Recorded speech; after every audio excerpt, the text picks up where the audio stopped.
Influencer marketing has been creating waves in the marketing industry, and the way people have so readily accepted it as a way to choose and prefer a product. It is not only reforming the way businesses promote their products and services, but also the way consumers are driving to opt products being promoted by popular social media bloggers and bloggers. Influencer marketing has become the most important online marketing channel in the recent times. Budgets are growing fast and marketers are seeing strong returns, and of course, it is an opportunity one can bank upon to reach out to customers rapidly. The vast majority of marketers are generating real revenue from influencer marketing and are also looking at it as a cost-effective method. Get ready for a fireside chat on this newfound method of marketing and rapid set of questions through which we try and find out about how to balance about this channel of marketing and choosing right set of influencers for the businesses. So I have two beautiful women with me. So allow me to introduce our first speaker. She's the co-founder and CEO of Sugar Cosmetics, India's fastest growing beauty brand, which has clocked in 100 plus crores revenue in just its fourth fiscal year, with a distribution network of 35,000 plus branded retail outlets in more than 540 plus cities. She is a TEDx speaker and alumnus of IIT Madras and IIM Ahmedabad. She's also a triathlete and an ultra marathoner. She's currently seen as one of the sharks at Shark Tank India, a business reality show on Sony TV, bringing the new business founder pitching for their idea. So with these accolades, please welcome Ms. Vineeta Singh, please. Thank you so much for joining in. Thank you, Pooja. Really excited about this. This topic is very close to my heart. So looking forward to the fireside. So are we. Next up, we have our special moderator, Head of Corporate and Digital Communications at NASSCOM. She is a communications specialist with expertise in both internal as well as external communications. Her specialties include communications, public relations, brand management, social media management. So please put your hands together as I welcome Ms. Kavita Doshi. Thank you so much, Kavita, for joining in. Thank you so much, Pooja. Thank you so much. Over to you. Thanks, Pooja. Digital content and digital commerce have so far evolved as distinct spaces, but recent developments point towards a confluence of content and commerce ecosystems. This confluence will create the next wave of innovations in the Indian digital landscape. From celebrity endorsements to micro-influencers across multiple platform brands have worked their way up to strategically diversifying their reach to meet where the target audience is. Top marketers are now increasingly realizing that consumers, especially from the younger age groups, are more likely to make a purchase decision based on the influencer's recommendation, driven by authenticity and affinity. As interactive commerce paradigms scale, it will provide the opportunity for more brands to ride the wave of content-led discovery, live streaming commerce, and influencer-led engagement to reach out to more consumers land drive purchase. To discuss this and have deeper insights on the topic, I have with me Vineeta Singh, CEO and co-founder of Sugar Cosmetics. Welcome, Vineeta. Thank you, Kavita. Vineeta, where do you see influencers in your overall marketing strategy ecosystem of Sugar Cosmetics? Yeah. So, hi, like I mentioned, this topic is quite close to my heart, and this one's going to be a slightly long answer. So pardon me for that. But I have to, go back all the way to when Sugar started for this one, because the whole emergence of influencers was actually at the heart of, why Sugar started. So this is back when we launched the brand in 2015. And this was a time when we were seeing a big transition.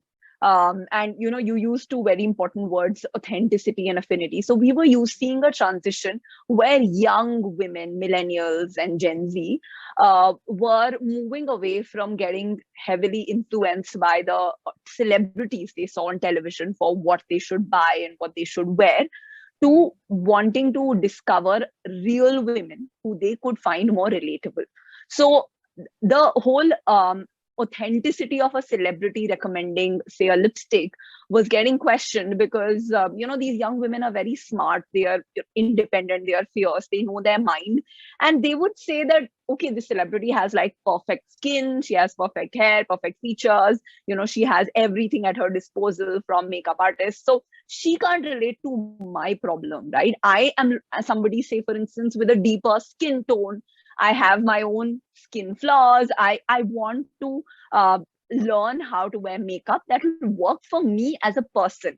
So I do want to be in on global trends, but in a way that suits my Indian aesthetic and in a way that suits my features. And then hence they were looking out for other women that they could relate more closely to. And we realized that the legacy brands, both the international ones as well as the Indian large brands, weren't really switching their marketing strategy to involve these creators and influencers who were coming up.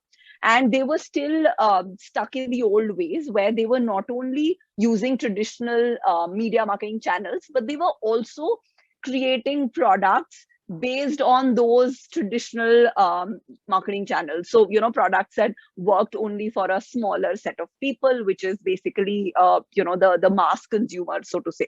So we launched Sugar as a brand that could create products for Indian women with Indian skin tones, including the deepest and the warmest, and products that could help them figure out what individually works better for them. And for this, nothing worked better than influencer content, because this was also the time where if you spoke to a millennial, and there are statistics that say only about 1% of them would trust an ad, but almost 30-35% of them would trust a blog review. And in makeup as a category, just being able to see how the lipstick looks on a skin tone which is similar to mine, you don't even need a story behind that. That connect just happens instantly because she's another girl next door I can relate to. So for us, influencer marketing has been at the core of the way the brand has been built. In fact, we work so closely with our creator partners that there are times where they're also involved with us in the product development process. They come back to us and say that, my audience wants a specific type of product, which none of the brands is catering to. This is a, emerging audience. So can we create this product collaboratively for my audience? So, for us, they are more like partners. They join us in the journey early on from the product development stage. And then, of course, they're a part of the entire marketing and promotion. So every single launch that Sugar does, we have more than 300 influencers who talk about it at any point of time.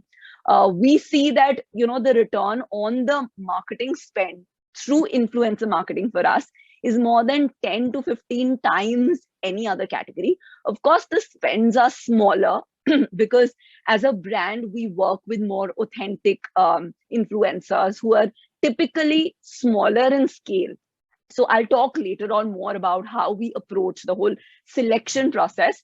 But over a period of time, we realized that, just by leveraging them, especially on platforms like YouTube and Instagram, we're able to reach more than 50 million unique women every month. We're able to get more than 300 million impressions every month. And this is what the kind of reach that you get through a television campaign. And we spend very little money, but a lot of time and, a partnership approach to this process. And that's what helps us get these numbers. Sorry, I'm slightly under the weather, so my voice is a bit hoarse right now. We internally benchmark our media in terms of 3 categories. There's, of course, earned media, there's owned media, and then there's paid media.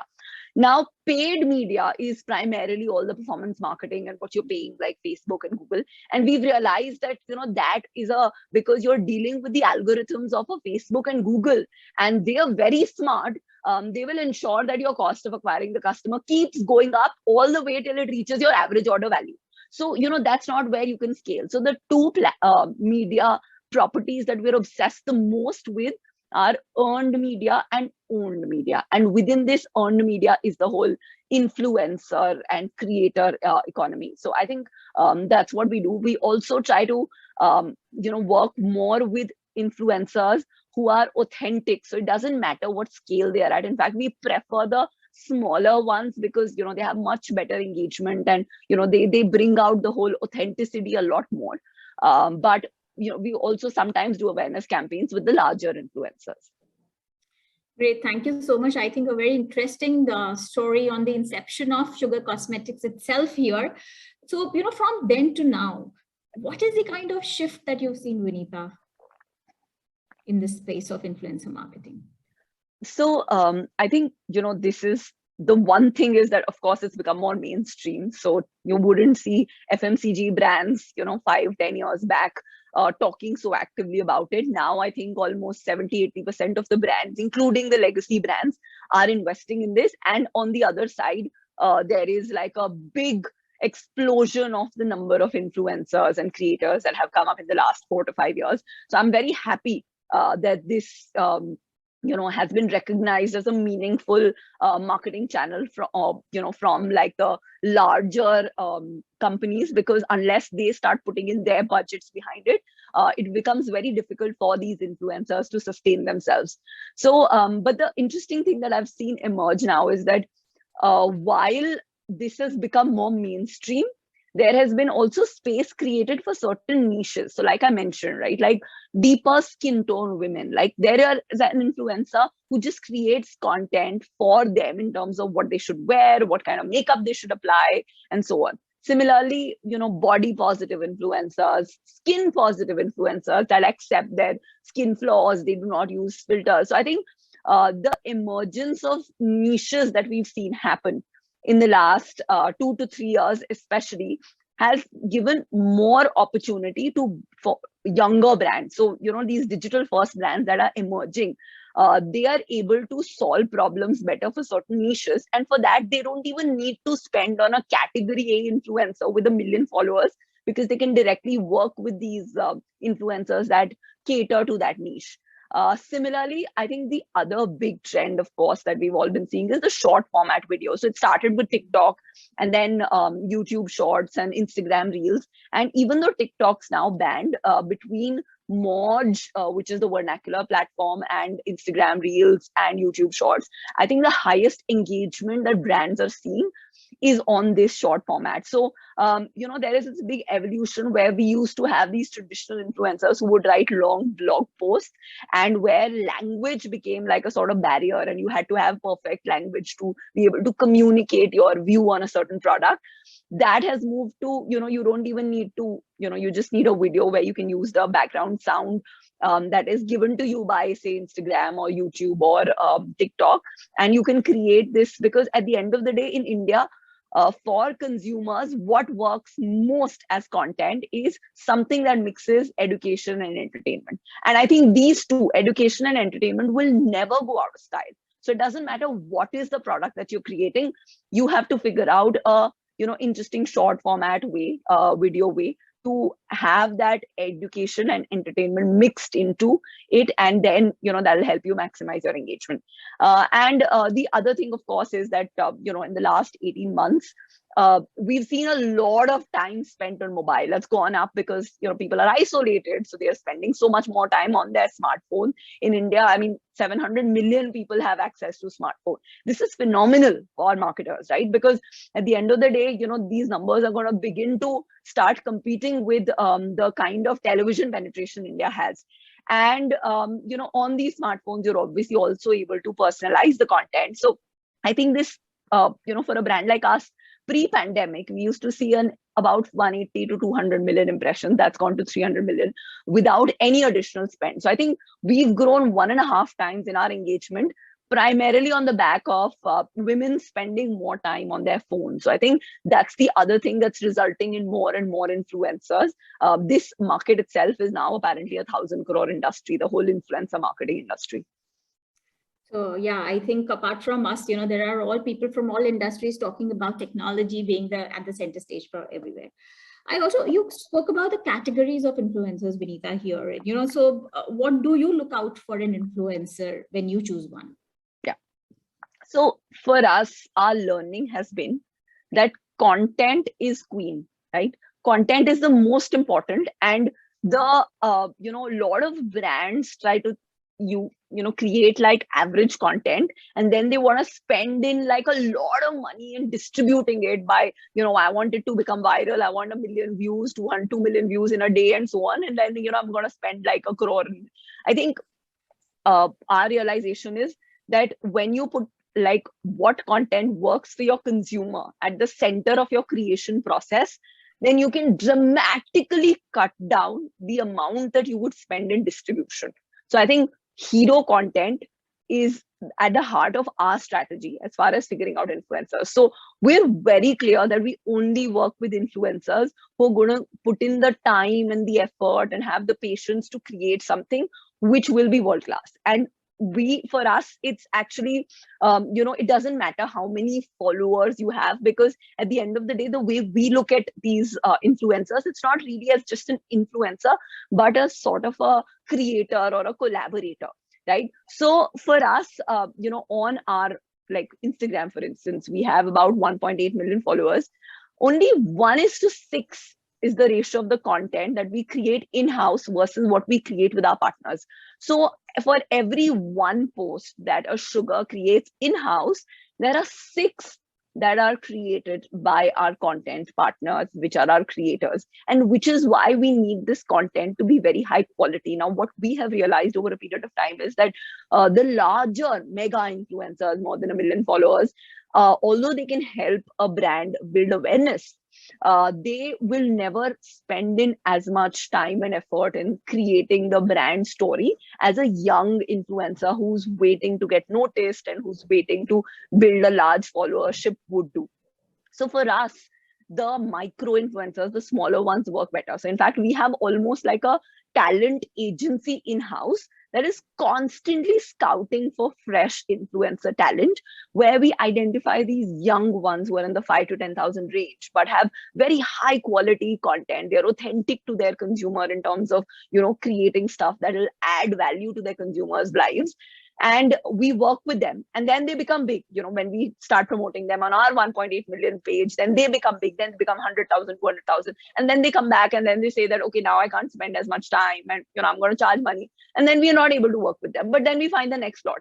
For us, it's like a sort of a treadmill where we're constantly identifying these influencers who fit in with the brand's ethos, which is primarily about creating real content. So not using filters, not not being pedantic about how the product is to be used, and the whole idea around inclusivity and having diversity in the range of influencers that we work with.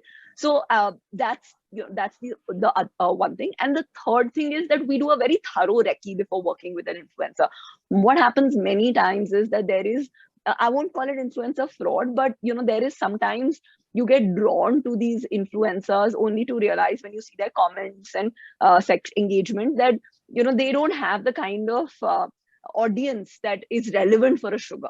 So we would any day pick an influencer who has 5,000 followers, but who are very relevant in terms of being interested in beauty lifestyle, than an influencer who has 100,000 followers, but most of them are there to, just comment on, hey, looking hot, and so on and so forth, which is not relevant for us.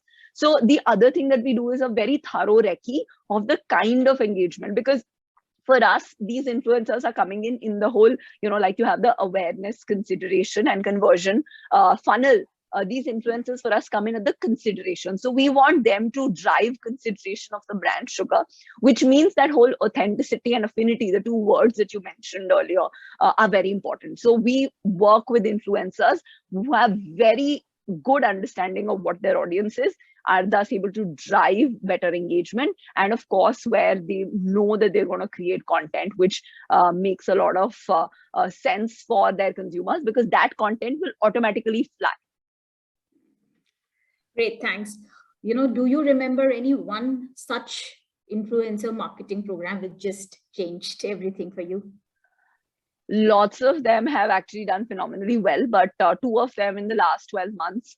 So, Women's Day is a big, social media event. And like a lot of times it becomes difficult during these events like Women's Day and Valentine's Day to cut through the clutter, because there's just now suddenly so much brands are being forced to do, right? And for a brand like us, which primarily serves young women, it's very important to be active during these event days. So what we did was that, we did an every woman is a Wonder Woman campaign, because we had just launched our collaboration with Wonder Woman. So we had these Wonder Woman branded lipsticks and, makeup. And we got actually more than 7,500 creators to create looks using that product. And they spoke about their own story of where they're coming from. So it was like a makeup plus their own story collaboration, where they spoke about where they're coming from, and why it fits in with the every woman is a Wonder Woman. And we highlighted some of these stories on our platform. I think I don't think it was a lot of sales, but the kind of reach that it got us was phenomenal. So I think that's the most memorable one. Yeah, thanks so much for that, Vineeta. Vineeta, I mean, you spoke about, yours being a cosmetic brand, and, I mean, we've got a, we've got a big entertainment industry, plus this entire fetish for everyone to look, these days to look good. So, do you think that this sort of an influencer marketing campaign works well for certain industries and may not work really well for an enterprise segment or something like that? Is there a bias that exists here? I think there is a logical difference, because at the end of the day, the more creators are there in categories like beauty, in fashion, travel, food, all these D2C brands that are emerging.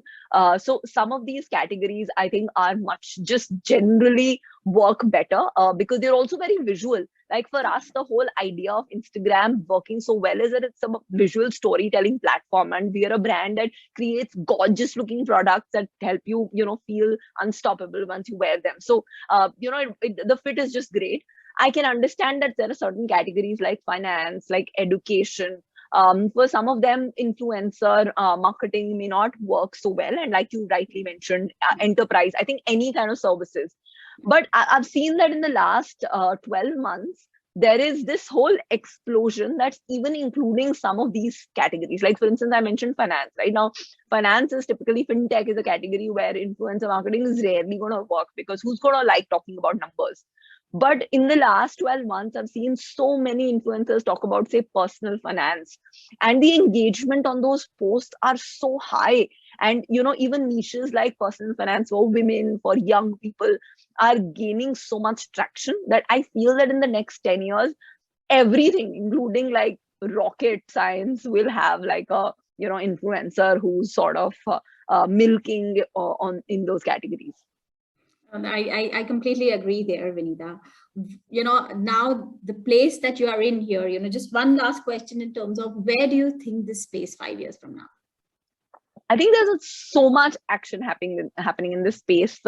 One of the biggest shifts that I'm seeing is the emergence of this live commerce and social commerce. It was so big in China, and everybody kept saying that it's not going to happen in India. But Nykaa and Myntra have been piloting it, and the whole idea, I mean, just it's a no-brainer for the influencer, because she's directly getting her affiliate commission while selling these products on live commerce, and the engagement it drives. Like traditionally, this used to happen on television channels, but now this is being brought to social media. So I think that's one of the biggest shifts that we're going to be seeing. The second is, of course, I think that we're going to go through this explosion where influencer marketing will become so mainstream that the Gen Z will come back to being a lot more authenticity seeking. So it's going to go through this explosion where it's going to become very mainstream, where an influencer is in a day promoting 5 different beauty brands, and it makes no sense for anybody.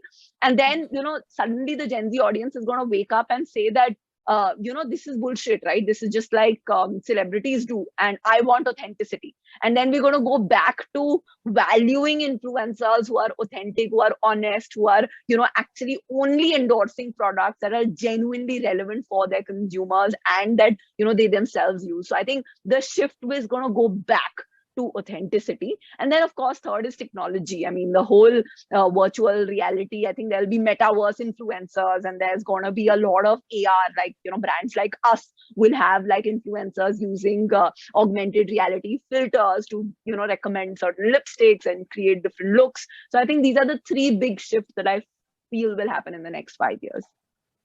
So thank you so much, Vineeta. It has been a pleasure listening to you.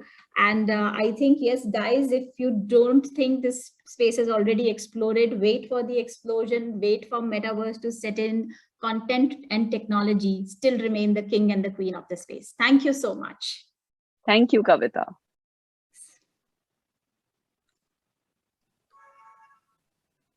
So thank you so much, both of you. It was a very candid conversation.